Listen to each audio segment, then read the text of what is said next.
Uh, Thank you so much for coming today. My name is Tamara Martin, and I'm the director of the Richard Nixon Presidential Library and Museum. On behalf of our library, the National Archives and Records Administration, I would like to welcome you to today's event, which is our second annual symposium, First Ladies and the White House, Initiatives and Impact. Thank you to all of you who have joined us here in person and to those who are viewing online. And also thank you in advance to those who are watching our recording later. The Richard Nixon Presidential Library and Museum is one of 16 presidential libraries administered by the National Archives and Records Administration, Office of Presidential Libraries. We share our campus with our amazing partners, the Richard Nixon Foundation. We serve the public by protecting, preserving, and providing access to the historic materials of President Richard Nixon's administration, life, and times. Through our research room, museum, public programs, and other services, we assist all those who search for knowledge and understanding of the 37th President of the United States, his administration, and his ongoing impact on the world. Each year, we see thousands of members of the public who visit our research room, our museum, or work with us online, over the phone, or by mail. Today's symposium will utilize National Archives records to explore the evolution of the modern office of the First Lady. It will highlight Pat Nixon's pivotal role in shaping this position and her initiatives to restore and renovate the White House during the Nixon administration. The changes made by First Lady Pat Nixon reflected her vision of the White House as the people's house. When asked about the renovations of the Blue Room by a reporter, she stated, "We want the room to be enjoyed by the people so they can really see without interference and also to be proud of their heritage, which is represented here." President Nixon reflected proudly upon the changes brought to the White House by his wife in his book, In the Arena. He mentioned that Pat Nixon expanded access to the public by opening the house in the afternoons, established special tours, instituted candlelight tours at Christmas, and tours of the garden in springtime. Our program today will have 2 panel discussions featuring esteemed historians and White House experts. In our first panel, we will examine the evolution of the modern office of the First Lady, and the second will explore White House restorations and renovations across history. We will also have a moderated Q&A during the luncheon with White House curator Donna Hayashi-Smith. Each panel will be 70 minutes long with a 15-minute break in between, and there will also be a 15 to 20-minute break before our luncheon, so you have time to get your lunch, followed by the moderated Q&A. To access the documents referenced or related to today's panels, please scan the QR code that was included in your handout or that will be available on the screen. This will link you to the digital materials that our panelists will be mentioning. Our panels are live streamed today on the Richard Nixon Foundation, the Richard Nixon Presidential Library and Museum, and the National Archives and Records Administration's YouTube channel. Following the event, the recordings of these presentations will be available on the channels for you to enjoy and share with your friends, and please do. A special thank you to our esteemed panelists and moderators for participating in today's event and for sharing your knowledge and expertise with us all. I would also like to thank our keynote and special speakers for your contributions to today's event, and thank you to the dedicated federal staff at the Nixon Library, the staff at the Richard Nixon Foundation, the National Archives, the Docent Guild, and many others who have worked so hard to make today possible. I now have the honor of passing it off to Joe Lopez, Acting President and CEO of the Richard Nixon Foundation. Thank you.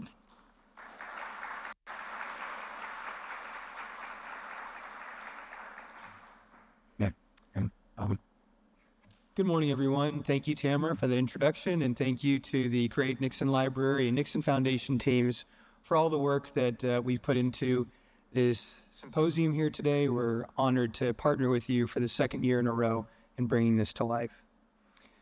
I'm delighted you've all joined us today on this rainy Tuesday to explore the evolving role of the First Lady of the United States during this Women's History Month.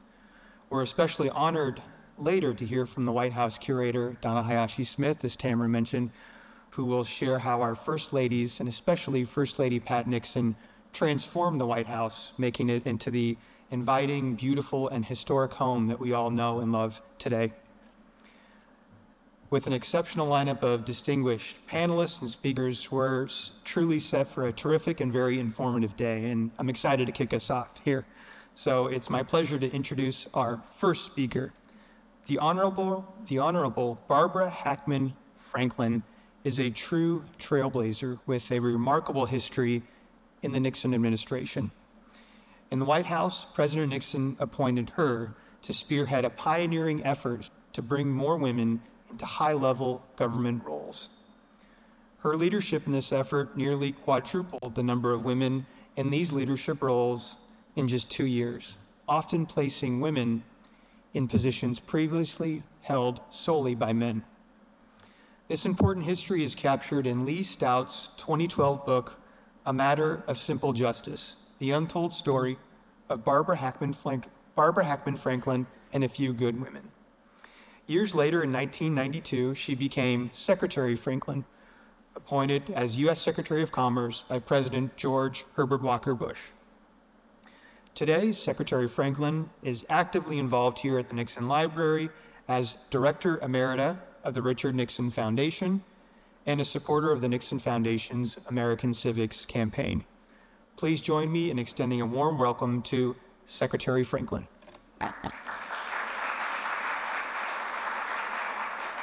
Thank you. Thank you, Joe, for that very lovely introduction. And you're doing a great job as the acting right now. Proud of you and proud of the foundation. And I want to thank, first of all, you and the foundation, as well as Tamara, who is the archival director of the Presidential Library Museum, Nixon, I should have put that word in there, Nixon Presidential Library Museum. Thanks to both of you for co-sponsoring this event once again. I think it's a great way to honor women, this time First Ladies, in Women's History Month. And I want to extend a warm welcome and say good morning to everybody there who's sitting there in your Melinda. I can see the back of you, which is, I guess, okay. See the front of some of you. And then there are those of us who are joining by the magic of technology. So I think we're going to have a very fascinating journey through history this morning.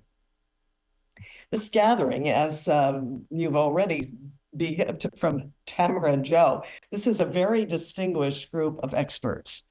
And I know we're going to learn a great deal about the contributions that some First Ladies, there have been 57 First Ladies. We're going to hear a lot about the contributions that, not all of them perhaps, but that some of them have made to our country. And it's fitting that this event takes place 5 days before the 113th anniversary of the birth of First Lady Pat Nixon. And she did so much during her years in the White House, both in terms of initiatives and impact.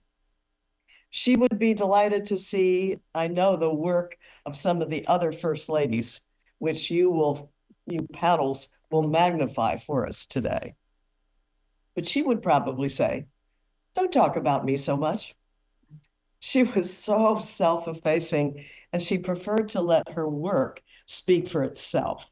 And now, more than 50 years after she left the White House, her work does speak for herself, but I'm sure it will be illuminated by you who are presenting on the panel.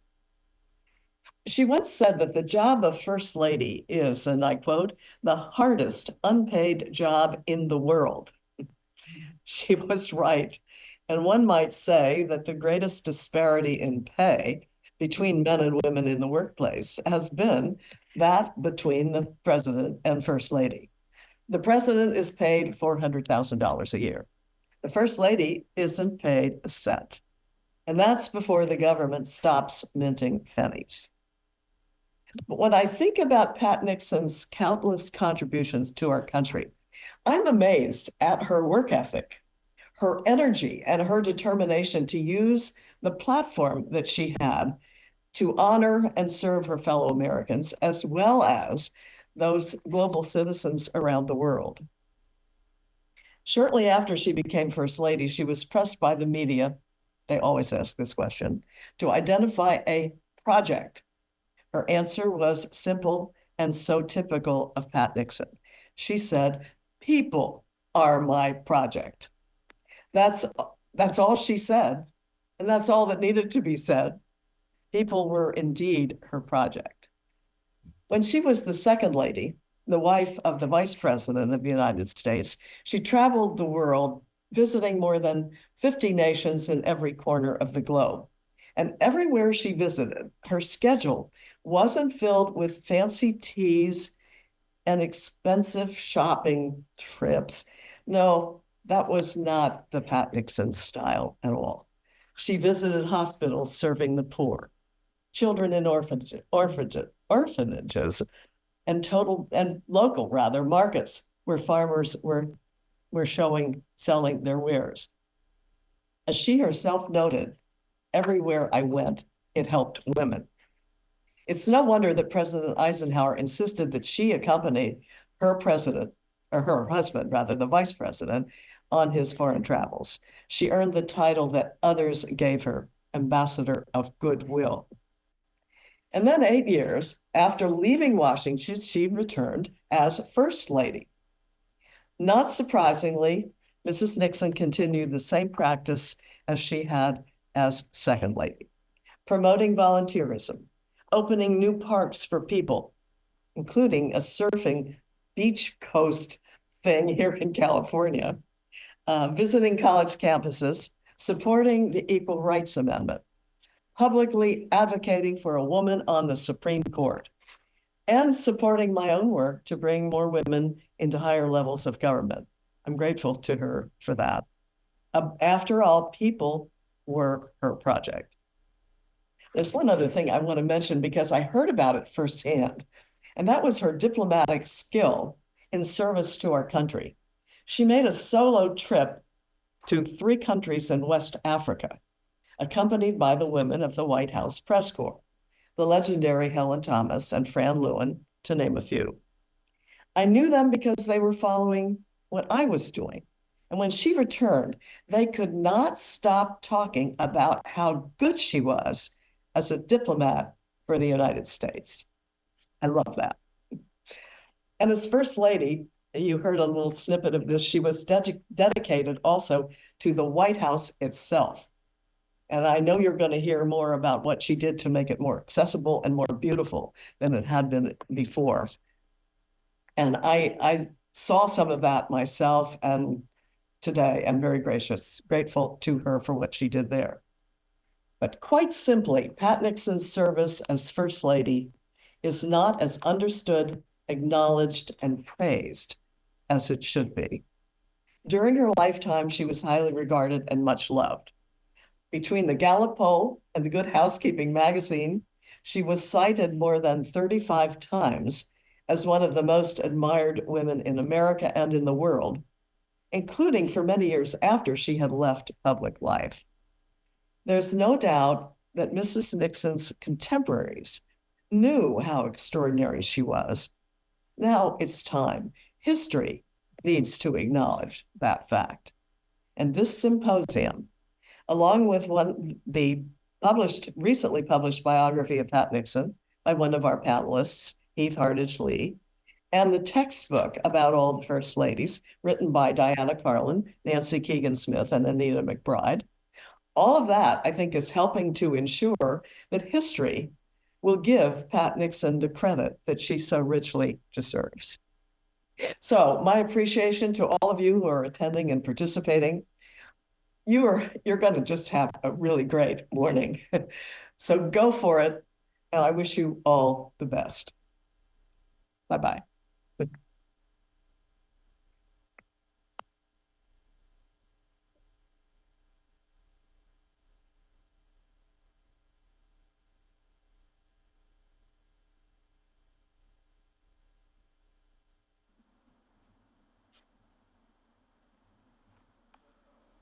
Can you hear me? Okay, there we go. So it's my pleasure to introduce Mr. Alan Lowe, who will serve as our great moderator for our first panel, The Changing Role of the First Lady. Alan is a historian whose career in presidential libraries began at the Ronald Reagan Library. Now let's keep track of this here. He also served as interim director of the Franklin D. Roosevelt Library. He later became founding director of the George W. Bush Presidential Library and then executive director of the Abraham Lincoln Presidential Library. So not only a presidential expert, but a presidential library expert. He now co-hosts the American POTUS podcast and serves as the director of the American Museum of Science and Energy and the K-25 History Center in Tennessee. Please join me in welcoming our great first panel. Take it away. Thank you so much. Thank you. Thank you, Joe. Thank you all so much for being here today at the wonderful Richard Nixon Presidential Library and Museum.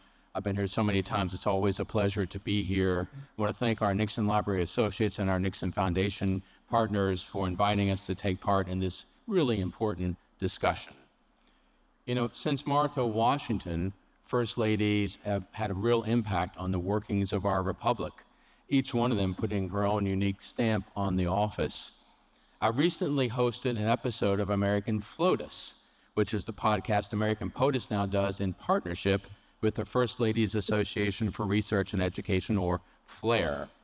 And that episode featured one of our panelists today, Heath Hardage Lee, and the historian Rebecca Boggs Roberts. And what we did in that episode is we compared and contrasted Pat Nixon and Edith Wilson. And it turned out to be a great way to talk about both First Ladies and their times. So we thought today we'd take a similar approach and do, admittedly, a very fast comparison of three sets of First Ladies. Eleanor Roosevelt compared with Betty Ford, Lady Bird Johnson compared with Laura Bush, and finally, of course, Pat Nixon with Rosalind Carter. Now again, our time indeed is relatively short, so we hope this discussion at least whets your appetite to learn more, to visit this and other presidential museums and libraries, to use their archives, take part in their great programs like this one, and perhaps even volunteer your time to help them accomplish their missions. Now with that, it's my pleasure, I can see our panelists down here on the monitor as well, to introduce our panel. Sitting here with me, Diana Carlin is Professor Emerita of Communication at St. Louis University and a retired professor of Communication Studies at the University of Kansas. She's co-author of the book, Remember the First Ladies, The Legacies of America's History-Making Women, and is a founder and current vice president of FLAIR. Anita McBride is an executive in residence at American University's School of Public Affairs, where she directs the First Ladies Initiative. She served in the administrations of Ronald Reagan, George H.W. Bush, and George W. Bush, serving in the latter as First Lady Laura Bush's chief of staff. She's on the board of the White House Historical Association and is a founder and board member of FLAIR. She, too, is a co-author of Remember the First Ladies, The Legacies of America's History-Making Women. Heath Hardage Lee is a historian, biographer, and curator. You see Heath there in the middle. She has been widely published in venues such as The Atlantic and is the author of several books, including the book you heard of from Joe, the wonderful, it's called The Mysterious Mrs. Nixon, The Life and Times of Washington's Most Private First Lady. And on the right-hand side of your screen, if I'm looking at this correctly, is Nancy Kegan Smith.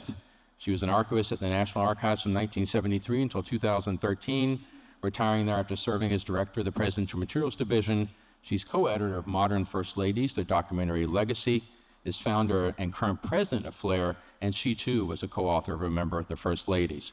Most importantly, Nancy hired me to join the National Archives in 1989, so I owe her a debt still. So, welcome panelists. Thank you so much for taking part. Happy to be here. Now we're going to start, and admittedly we're on a bit of a time crunch here, so remember that. Part one is going to be Eleanor Roosevelt, Betty Ford, okay? And my question for you to start this discussion is this. Eleanor Roosevelt and Betty Ford, both very independent first ladies. And Betty Ford always noted that Eleanor was her example, her model. So where do you see a direct correlation between their approach to the office and what were their differences in perhaps the issues they addressed or the methods by which they addressed them? I'm going to start with that with you, Nancy. I'll turn to you first. Just a bit on, how do you see a real comparison between those two and perhaps some of the differences?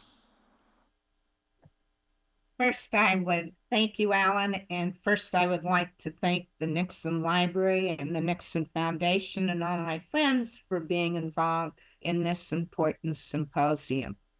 To start on this question between Eleanor Roosevelt and Betty Ford in a few minutes is complicated since Eleanor Roosevelt was the longest serving First Lady at 12 years.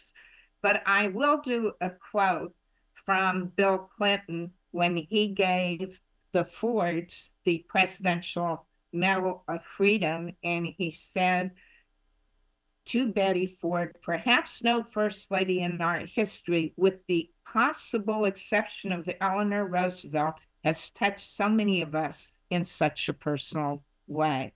So I thought that was a nice way to start because both Eleanor and really all of the First Ladies we're talking about today touched people in a very personal way and helped to humanize their husbands on a more one-on-one basis.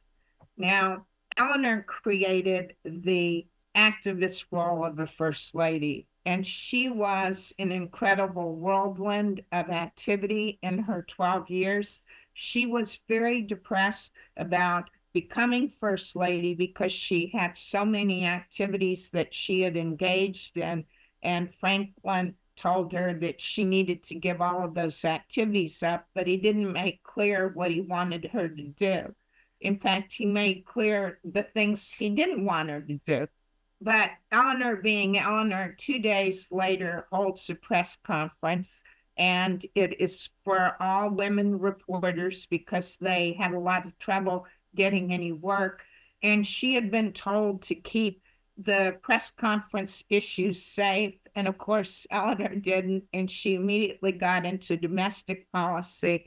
And that sort of began Eleanor's 12 years. She touched every array of social and domestic and foreign policy that FDR was involved in. She was much more liberal on civil rights than FDR was. She supported anti-lynching and anti-poll tax legislation. She invited the Negro Council of Women to the White House.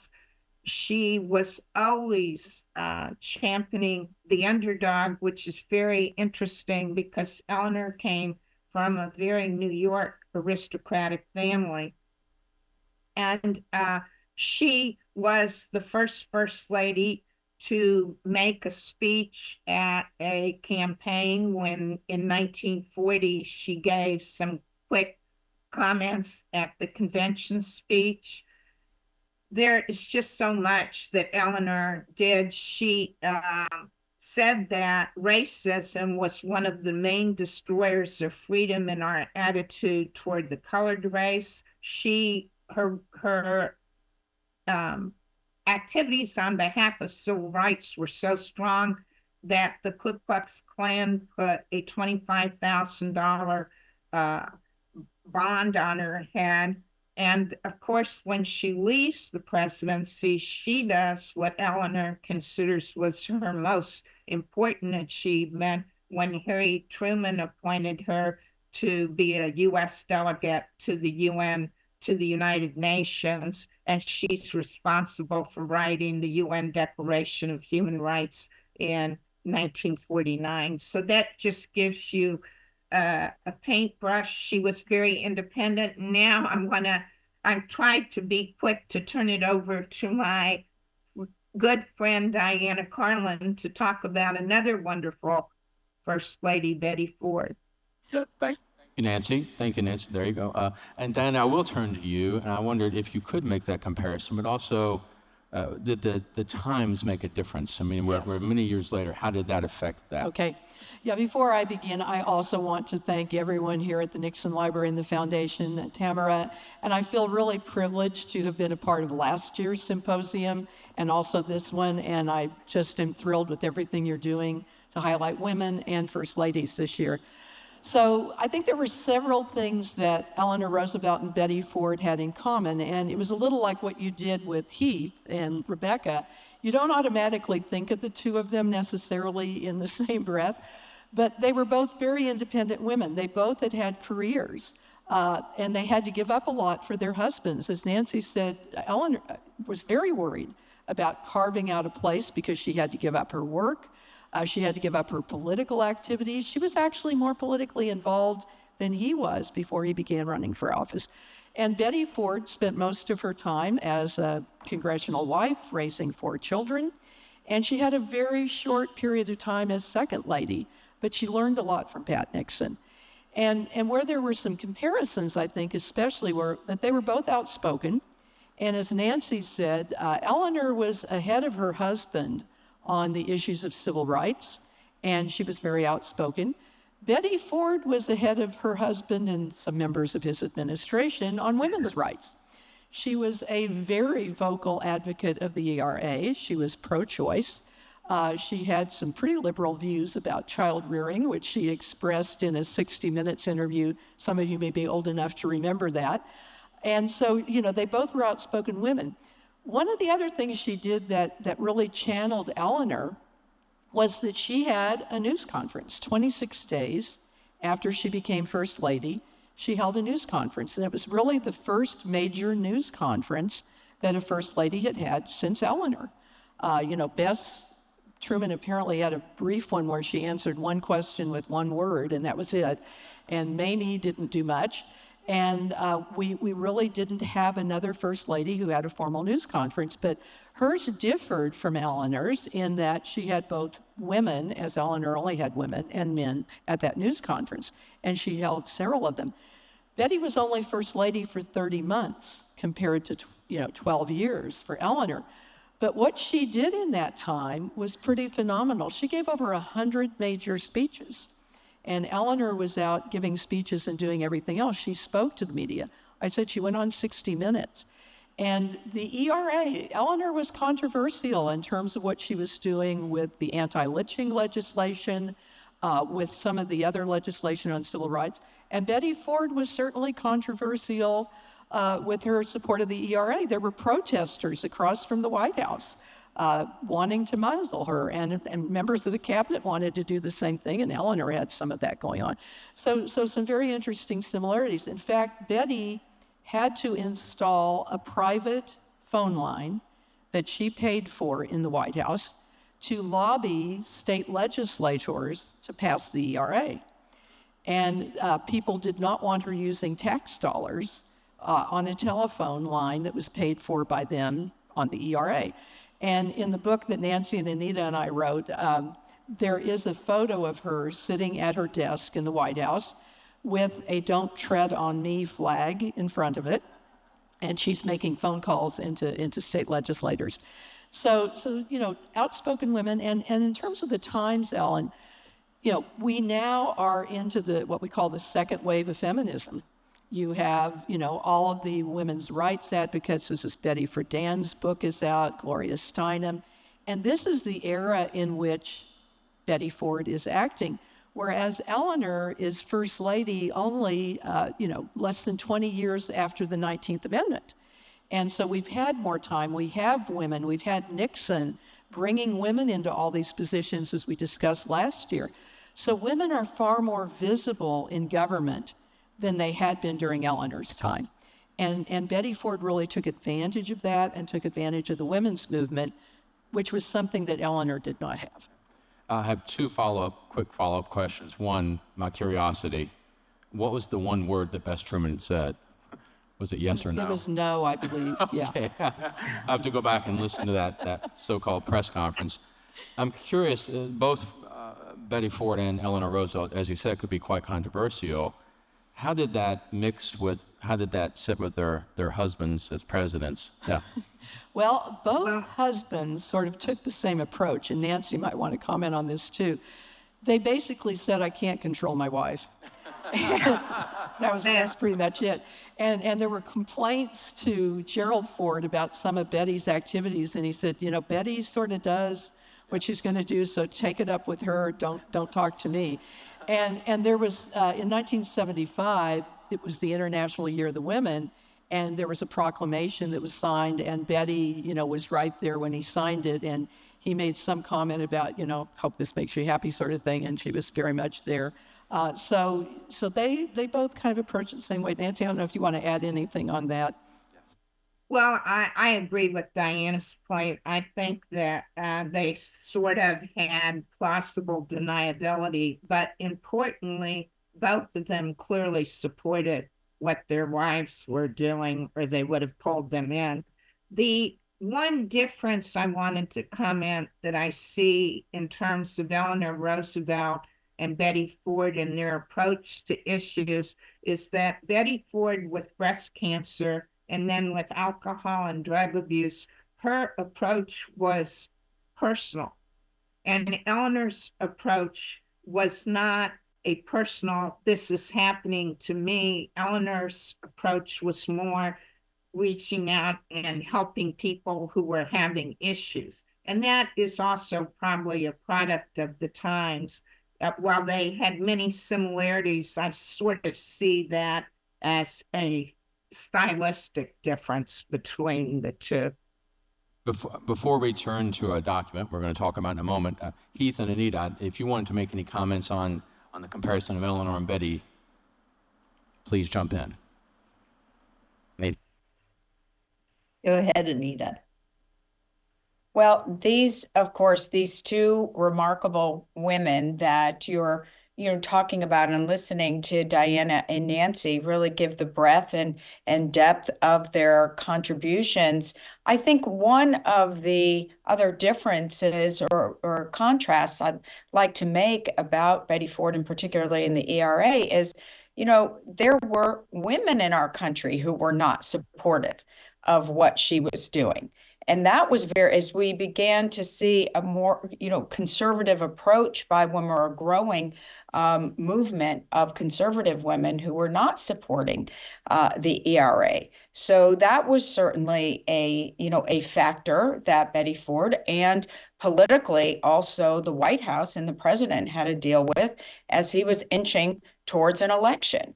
And that would be, something that the political operatives, of course, around the president would be worried about, the issue affecting voters, and not just male voters, but women voters too.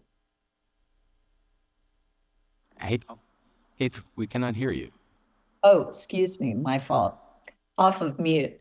I'd love to comment about the ERA and Pat Nixon in terms of her support for that. That was part of the Republican platform from 1940 until 1980. So Mrs. Nixon strongly supported that. And I feel that she teed up things quite well for Betty Ford to take that ball and run with it.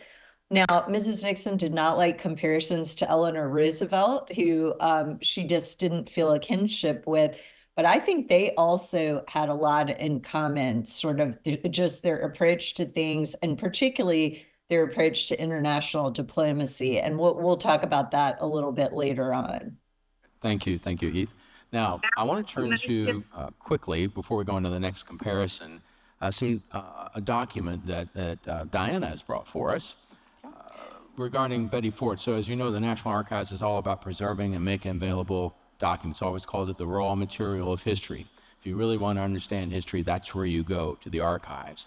And so we wanted to highlight some documents or photos or artifacts today related to the First Lady as we're discussing. So, yeah. Diana. Well, we could not do our work without the libraries and the National Archives and Library of Congress for the earlier ones. I mean, it would be impossible for any of us to do any of the writing that we do without it. So I thank all the archivists out there who keep all of those records and make them accessible.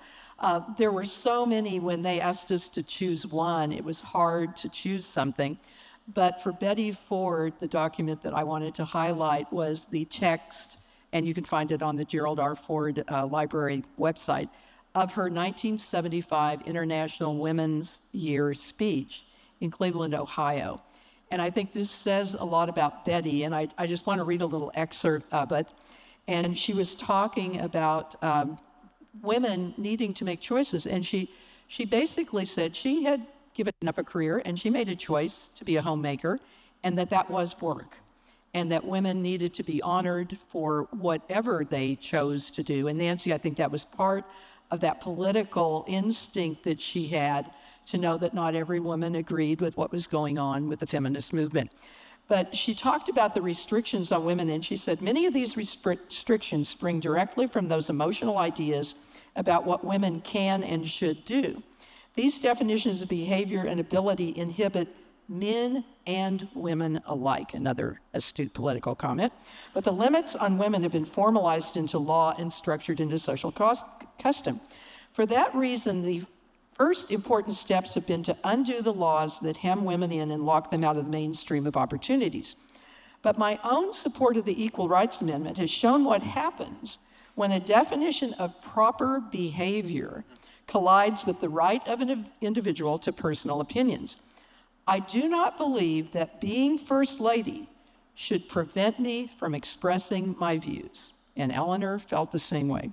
I spoke out on this important issue because of my deep personal convictions. Why should my husband's job or yours prevent us from being ourselves? Being ladylike does not require silence. That's perfect. Thank you. Thank you.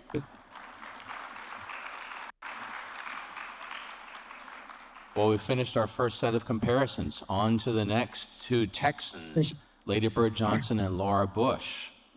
Both Lady Bird and Laura Bush were first ladies during times of tragedy and war. So my question to our panel is, how did they address that reality in their work? And how do you see similarities and differences in how they did that? And I think I'm going to turn first to Anita McBride. All right, well, thank you, Alan. Thank you, everyone, for being there. You're coming from the wonderful East Room. I love that at the Nixon Library. It makes it so special. No one else has that. And it is like Diana, it's a joy to join you, the Nixon Library and Foundation, for the second time on this symposium that you do in March. You know, the difference, the most obvious difference, of course, for Laura Bush and Lady Bird Johnson, in particularly the time of war, was, you know, when the Johnsons came into the White House, the war in Vietnam had already been going on since 1955. I mean, that was an element of the Cold War. The obvious difference, of course, in the Bushes came into the White House, came in intending to focus on domestic issues. Education reform was at the top of the list. Immigration reform was something George Bush wanted to work on. Laura Bush, as a literacy and education expert herself, was fully invested in working on the education reform issues and had led a lot of the reforms in Texas as well. So when the United States was attacked on 9/11, 2001, of course, which was a moment of incredible shock and grief in our country. And then within weeks, of course, the war in Afghanistan is launched. She immediately, and President Bush too, became wartime president and first lady. Not at all what they had expected. And remembering in that week leading up to 9/11 as well, Laura Bush had just presided over two things where she thought this is how her life in the White House was going to be. She had just successfully had her first National Book Festival, an initiative that she brought with her from Texas as Texas First Lady, had launched the Texas Book Festival, still going on, by the way, a great example of legacy. So the first National Book Festival on the National Mall in partnership with the Library of Congress had just happened. It was enormously successful. Also, the first state dinner that the Bushes had planned and had hosted. The president of Mexico, Vicente Fox, and his wife, Marta. And again, that was a focus on the President Bush had come into office talking about wanting to focus on the Western Hemisphere, wanting to focus on immigration. So this beautiful state dinner a wonderful National Book Festival. It was also one of the most beautiful weeks of weather that we had in Washington. And so all of these outdoor events were perfection. And then within days, the nation is attacked within the worst terrorist attack in our country. And she's thrust into being a wartime First Lady. Incidentally, had been up on the Hill about to do congressional briefing on her early childhood education summit that she had hosted just a month before. She was quite nervous about doing that, unlike Lady Bird Johnson, who was very comfortable as a communicator, as a spokesperson. Of course, and Nancy will be able to tell you, of course, she owned radio stations in Texas. She knew how to communicate. Laura Bush was a quieter, behind the scenes interlocutor. And so this morning for her on Capitol Hill was a big deal. And she was nervous about it. Then, of course, it got postponed immediately because on her way up to the Hill that morning, the second plane had hit the second tower. Before she had left the White House that morning, the first plane had hit the first tower. And like everyone else in the country, thought it was a horrible accident, not knowing, of course, that the country was going to be at war within a matter of minutes. So that morning was completely not what was expected, not what the day was planned to be. This was an education day for the White House. The president was in Florida to do an education event. Laura Bush, again, showing the coordination between president and first lady, East Wing and West Wing. She was up on the Hill to talk education. This was highly orchestrated and planned. But of course, when you're in the White House, you can't plan for everything. And you certainly can't plan for a tragedy like this. But she had to respond to it, waited for the president to speak first from that classroom in Florida before she gave her first words of comfort to the nation. And I think that's something that is similar about Laura Bush and Lady Bird Johnson, that their ability to connect with people, comfort people in a time of tragedy. Nancy will talk about how Mrs. Johnson, of course, was thrust into being First Lady at a horrible time of tragedy for the country with President Kennedy's assassination. But I will say this about Laura Bush and Lady Bird Johnson.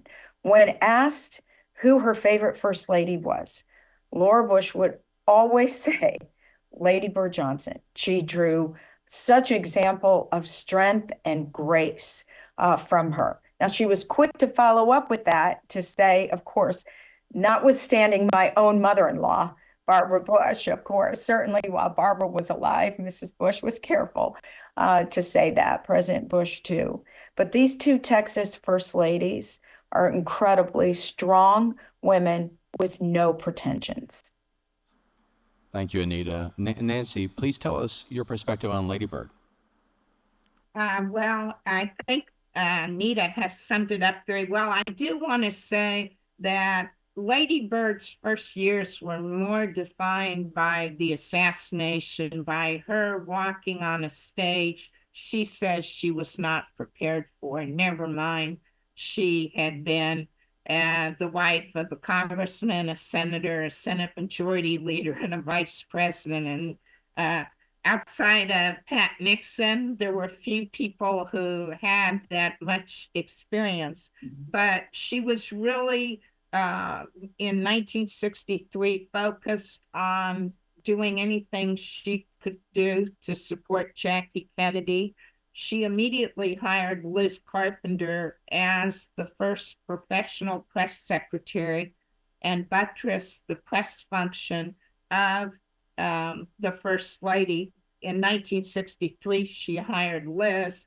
And to this day, I believe Mrs. Johnson is the only First Lady who had a degree in journalism, who owned radio and TV stations, and who really knew how to communicate with the press and brought them in terms of publicizing her programs and creating neat events like going rafting in the Rio Grande, and then even helping a reporter who fell off the raft.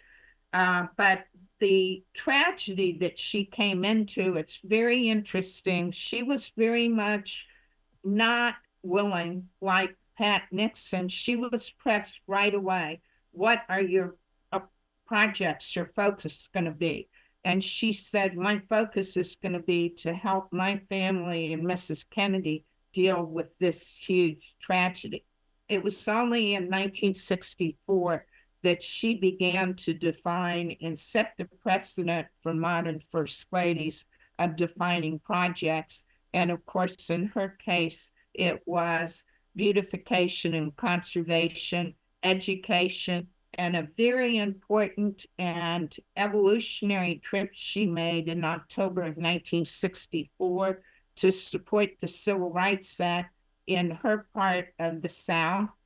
She went through 8 southern states, gave over 47 speeches in the small towns of the South on the whistle-stop train, which they had to run a train beforehand because they thought it would be bombed. It was a very dangerous trip to say that they really needed to accept civil rights and to get this yoke off their back. And she was very courageous and, in fact, prevented the fear that Lyndon Johnson and the Democrats had of the Southern Democrats bolting from the party.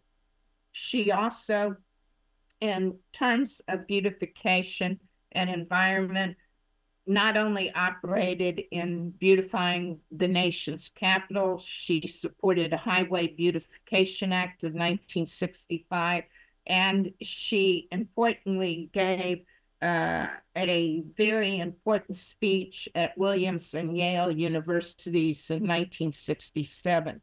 Now, in that speech, you can see by 1967, the war in Vietnam has become so unpopular. You can see a result in impact of the Vietnam War with her program.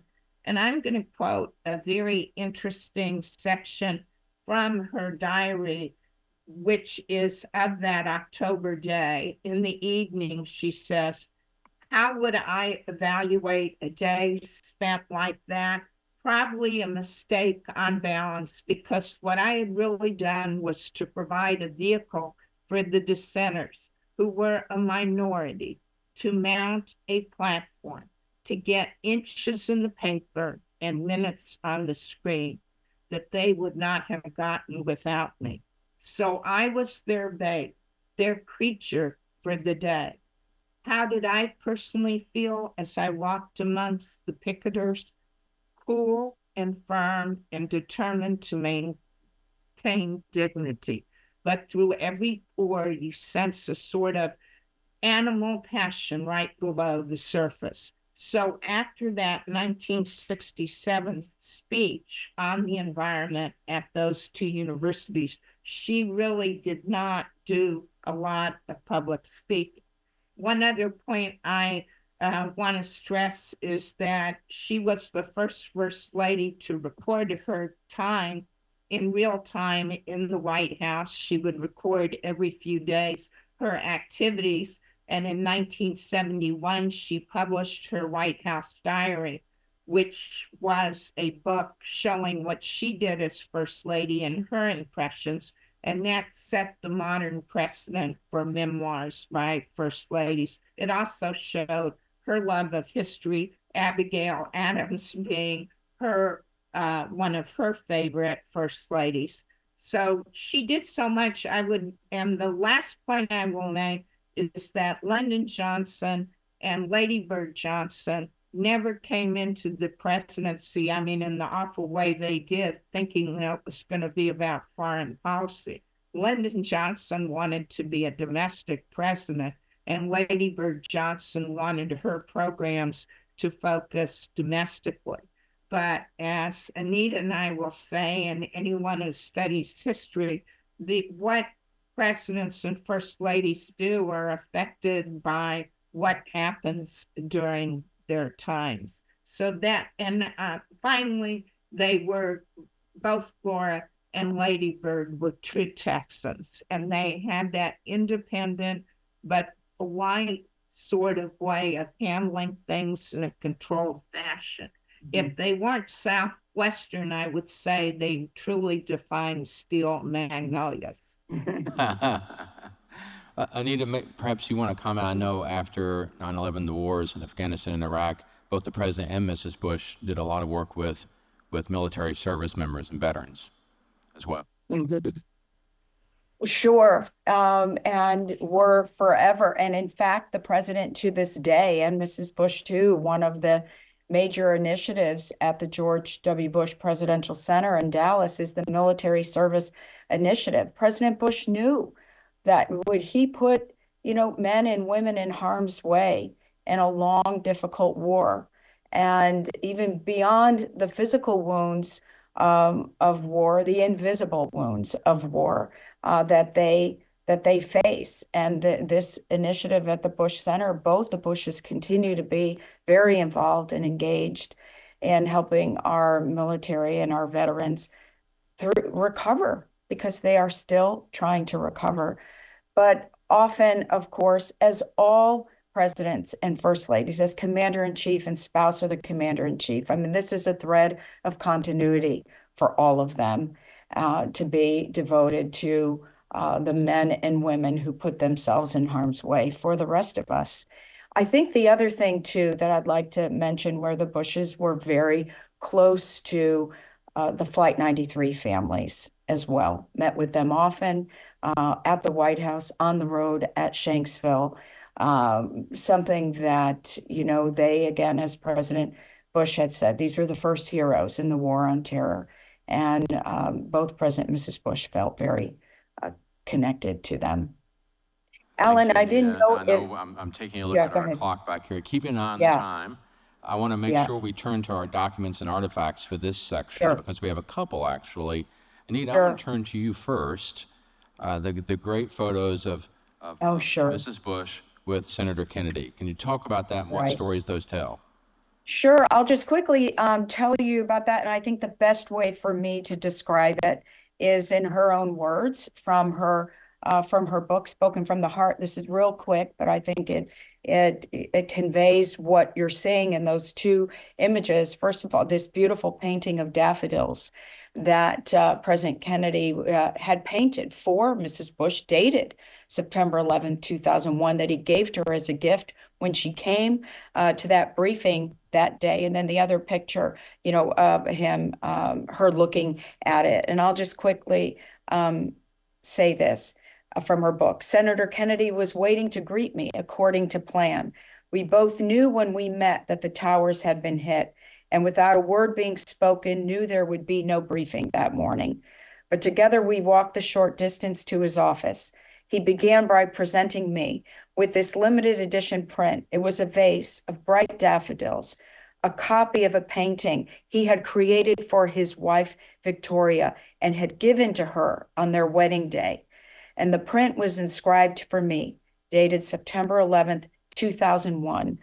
An old television was turned on in the corner of the room, and I glanced over to see the plumes of smoke billowing from the Twin Towers. Senator Kennedy kept his eyes averted from the screen. Instead, he led me on a tour of his office, pointing out pictures, furniture, pieces of memorabilia. I have often wondered if the small talk that morning was Ted Kennedy's defense mechanism, if after so much tragedy, the combat death of his oldest brother in World War II, the assassinations of his brothers Jack and Robert, and the deaths of nephews, including John Jr., whose body he had to identify when it was pulled from the cold, dark waters off Martha's Vineyard. If after all those things, he simply could just not look upon another grievous tragedy. It just is a remarkable statement about these two people facing this moment in our history together. It really is. And I know at the Bush Museum, which if you haven't been, please go to Dallas and see that. We have that photo up as you go into the 9/11 section, and we use that to tell a lot of stories. There, obviously, the story of Mrs. Bush, her role, her focus on education, the bipartisan nature of that, but also 9/11 and the glass on that picture when it was finally sent to the White House weeks later is discolored because it went through a process that was after the anthrax Radiation. attacks. Remember those? So it also helps tell that story of that other tragedy in our history. So thank you, Anita. Nancy, I know you have a document, Lady Bird Johnson letter to the LBJ and advising him about his run in '64. Yes, I, being an archivist for 44 years at the National Archives, I do want to say the documents, the tapes that we do have, and the photographs, the audio visual are just incredible. And certainly we relied on them heavily in our book. The letter that Alan is talking about is Mrs. Johnson. In 1964, Lyndon Johnson was very depressed. He thought with the passage of the Civil Rights Act in July of 1964 that he could not be elected. And in August, right before the convention, he had talked with Mrs. Johnson and several other key aides about announcing that he was going to withdraw. So Mrs. Johnson writes him a letter, which is quite an incredible letter. I don't have it in front of me, but I think it is on your screen, which she annotates as personal and basically tells Lyndon she will support him in whatever he does, but that his friends would be frozen and think he was a coward if he didn't run, and that she really feels he needs to run and agenda. And later on, she, not in this letter, but she tells him she wants him to run in 1964, but not in 1968. And in an oral history I did with Mrs. Johnson in 1987, she told me that one of the things she was most proud about was giving Lyndon Johnson the advice to run in 1964, which she said immediately ended his qualms about whether he should run, and then telling her he should not run in 1968. Now, Alan, I don't know if you want me to talk about the other item. Sure, Nancy. I'll give you 1 minute, 20 seconds. Well, the other item is a fascinating item. It is one that we can't show because Mrs. Kennedy, Jackie Kennedy's handwriting is copyrighted. But 2 days after the assassination, really 3 days, Mrs. Kennedy's still in the White House. Jackie Kennedy's still in the White House. She invites Mrs. Johnson to tea. Mrs. Johnson lives at the Elms and comes to see what she thinks is Jackie going over household things. She comments on how beautiful and composed Jackie looks just 3 days after the assassination. And instead, Jackie Kennedy has a 7-page, on legal type, handwritten letter telling Mrs. Johnson that she would like her to carry on her White House restoration efforts, complete them, and set up a permanent committee in the White House for First Ladies to push White House restoration. Mrs. Johnson was very surprised, and she told me in my interview with her that was not, White House restoration was not going to be one of her main projects because she didn't feel comfortable in that world. But when Jackie asked her, she definitely did it. And as far as Anita and Diana and I know, that is the only time a First Lady has asked another First Lady to carry on a project. Mrs. Johnson did, and President Johnson in March of 1964 made the White House curator a permanent part of the White House staff and created the Committee for the Preservation of the White House, which every First Lady since then has headed up, and which gives gets advice from the White House Historical Association and gives advice in terms of what they would like to purchase for the White House. So that was such an incredible moment in history where Jackie has the presence of mind to make sure that what she writes is completed. And there are wonderful other letters of Jackie thanking Mrs. Johnson for carrying this effort on and completing it.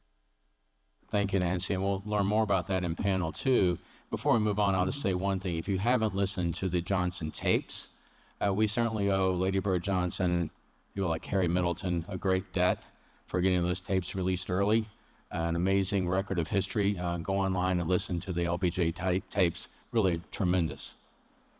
All right, with that, we're on schedule. I'm very excited. Our last set of comparisons between Pat Nixon, of course, and Rosalind Carter. So here's my question. The personalities of Pat Nixon and Rosalind Carter seem similar in that they were both a bit more reserved than others, like a Betty Ford or later like a Michelle Obama. How did that characteristic influence how they achieved and how they communicated their goals as First Lady? I'm going to turn to you first, Heath. Sure. Oh, and this is a great question. I am not an expert on Mrs. Carter, so I'm going to turn most of that over to Diana, who is. But I will say something Nancy said earlier about steel magnolias, I think applies well here, though I would say Mrs. Nixon is kind of a desert rose, perhaps a Western rose, and then Mrs. Carter is the Southern steel magnolia. They both had this core strength and real commitment to integrity, their ethics. This drives both of them, I think, in a very similar way. I think they are both more retiring, perhaps, than some other first ladies, for instance, Betty Ford, but both are very strong proponents, of course, of women's rights in different ways, but both supporting the ERA, of course, getting more women into government. And then also Mrs. Carter takes a lot of the things that Lady Bird Johnson and then Mrs. Nixon, also Mrs. Carter, the East Wing, and Anita can really speak to this well, but shaping the East Wing. And I give Mrs. Carter real credit for that. And maybe Anita can jump in and talk about that in a bit, but she is the one who really gets the East Wing formalized. There is money, there is budget. That is thanks to Mrs. Carter.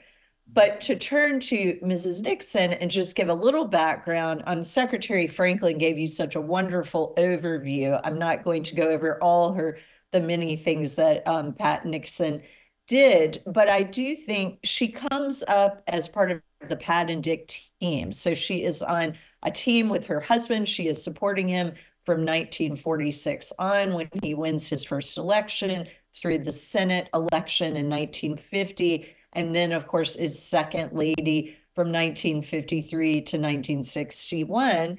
And then first lady from 1969 to 1974. So I think also like Lady Bird Johnson, she is one of our best prepared first ladies. She is so well trained by the time she gets to being first lady.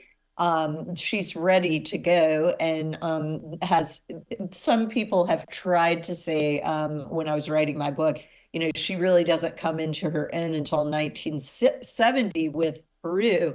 I would dispute that. I think she has her foundation well set very early on.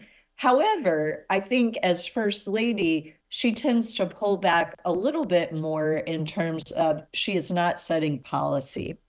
That is not something she wants to do or feels that it is her place to do. So she is a very much of a behind the scenes person. I think like Laura Bush too, they are in the background, they are helping, but they are not out announcing policy. That's just not their style, and they don't feel they're elected to do that. But that does not mean they don't influence their husbands and policy, particularly about things they care about. With Mrs. Bush, of course, literacy, so important. That's also something with Pat Nixon she was very interested in under the umbrella of, people are my project. There wasn't just one signature project with Pat Nixon. She wanted to take on many projects. And I really liked how she evaded both the media and what one author has called the beardless image types in the West Wing, who were trying to force her into this signature project mode, which she did not like. Also with Rosalind Carter, international diplomacy, so huge for both Mrs. Carter and Mrs. Nixon. Now, my documents that I wanted us to look at, which I think will be, you can scan with the QR code and see, are photographs. I think so often photographs are worth 1,000 words, as much as I love archives.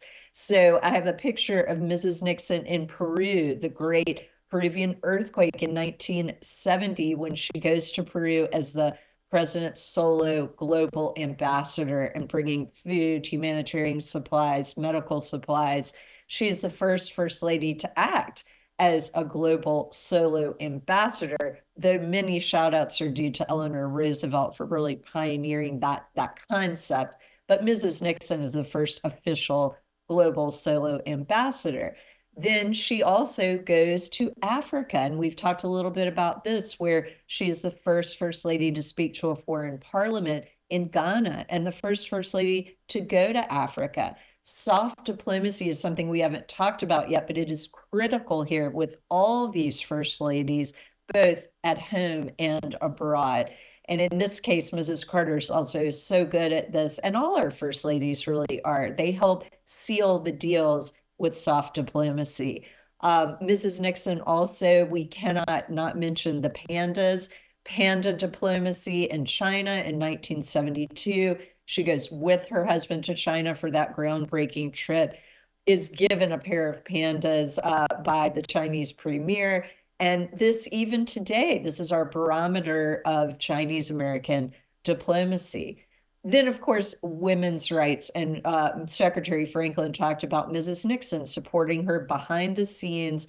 And if you read my book, there's quite a bit about Secretary Franklin and her huge contributions there. But it was Mrs. Nixon pushing behind the scenes to help Secretary Franklin get more women into higher levels of government, into mid-levels of government, into roles they had never had before, like FBI agents, tugboat captains, forest rangers.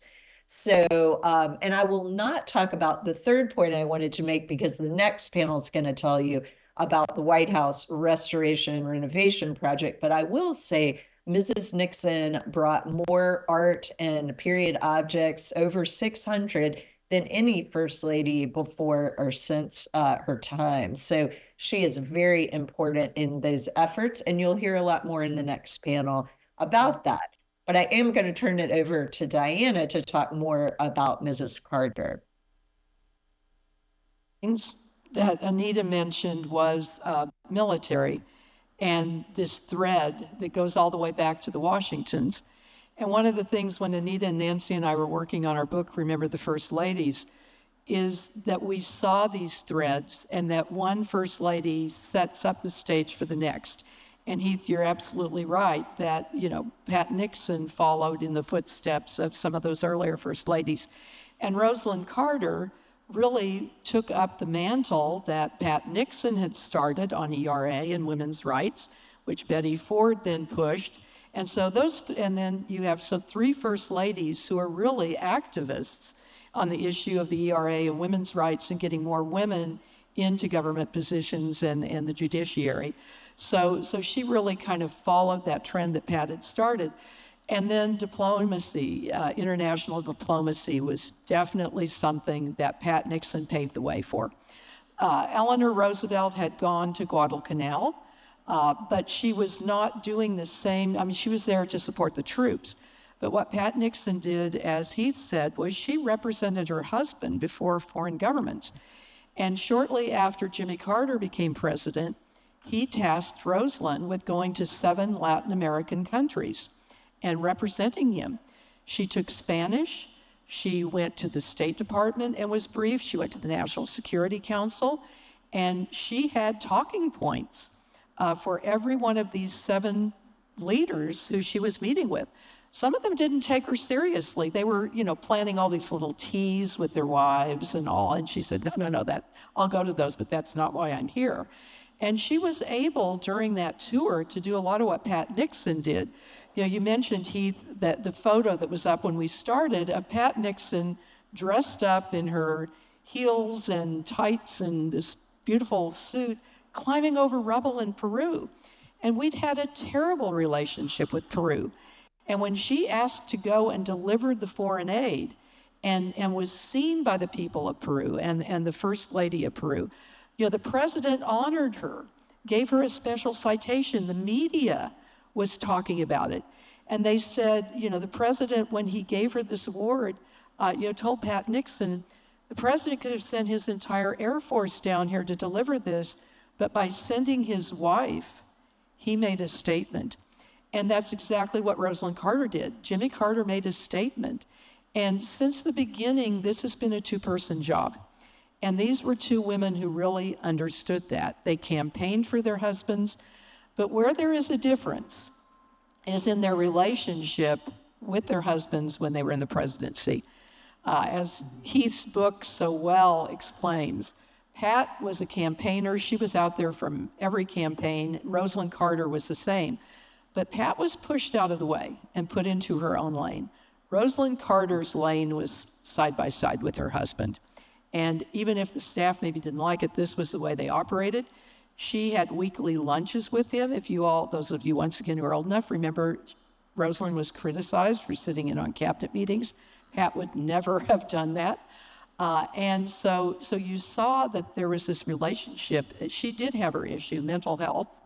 And like Eleanor, she testified before Congress on that legislation. She got involved in policy, as Lady Bird had, but even more directly than any First Lady had done prior to that. So they, once again, they build on what the other First Ladies have done. And as Heath mentioned, Rosalind Carter said that the biggest fights, and Jimmy Carter wrote this in his memoir also, that the two of them had in their 70-some years of marriage were over the staffing in her office.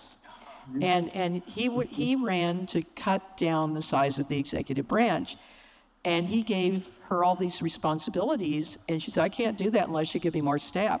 And there was finally legislation passed to officially recognize the office, and she was the first Lady to have an office in the East Wing.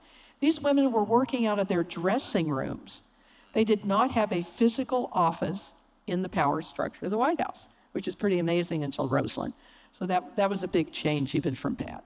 Now, I know Heath talked about her document. You also had provided photos. I'm not sure if they made it on the QR code. If not, we can certainly make those available. But you also had some wonderful, I had photos. A lot of wonderful documents. I wrote an article for the White House Historical Quarterly that the White House Historical Association does on First Ladies and Sesame Street. And this is where Pat Nixon and then Rosalind Carter followed right with her, and Betty Ford invited Big Bird and some of the other Sesame Street characters to the White House. And the Nixons were integral in getting Sesame Street started, and were big supporters. And so Pat Nixon was really a first in using popular culture as a First Lady to promote an issue. And so the photo I had was of her standing next to Big Bird, holding one of his feathers that fell off. And it's there in the museum. I saw it yesterday and took a picture of it. But that was one. And then that other photograph that we also had in our book of her climbing over that rubble, I think. But the photographs in the archives are just wonderful because they do tell a major story. They do. And that's, again, one of the many great resources at the Presidential Libraries. Some people have said, by the way, that the character of Grouch is modeled on me. I'm not sure if that's true or not, but it's possible. I'll go ahead I don't believe that. Buy that. Anita and Heath, would you like to make comments on Pat Nixon and or Rosalind Carter? Two quick things. First of all, I adore Mrs. Nixon and just the strength and serenity and example that she is for all First Ladies, really, and for our country, and as a diplomat, as someone who cared about people, just a Miss misunderstood, misrepresented. But thanks to Heath and others, ourselves included, we want her story to be told. And I think it's being told quite effectively. The other thing I will just say on Mrs. Carter, I'm just a personal beneficiary for what she helped to create in 1978 with the pushing for the passing of the White House Personnel Authorization Act, which really codified a official office of First Lady. And the structure of the White House, I can't tell you how important that is to have a budget associated with it. Although even to this day, the staff of the First Lady are still considered staff of the President, assigned to the First Lady, because of course she's not the elected official. But putting that structure in place, having a policy director and projects director, really a precursor to a chief of staff position, which I was so privileged to hold. There wasn't a moment that I did not, appreciate her willingness to have that fight with her husband in order to have an official, office for a First Lady staff and for her herself. Smith, Yes, as and is I often the way, you have the last word on this topic. I would just like to say that on Pat Nixon riding up to the Hill with Lady Bird Johnson, and when the Nixons were coming in, the next day she makes a comment to Julie Nixon that she was so impressed with how controlled and polite Mrs. Johnson was in the car, and that it must have taken great control. So I see a similarity there between Pat Nixon and Lady Bird in that they were both very controlled. And then on Rosalind, I just wanted to say a demonstration of her close relationship with Jimmy is that Rosalind tells the story that before Jimmy becomes president, right after he's elected, she, I believe, is in California, and she's asked by a reporter, what is she going to do? And she says she's going to chair the Committee on Mental Health, the Commission on Mental Health.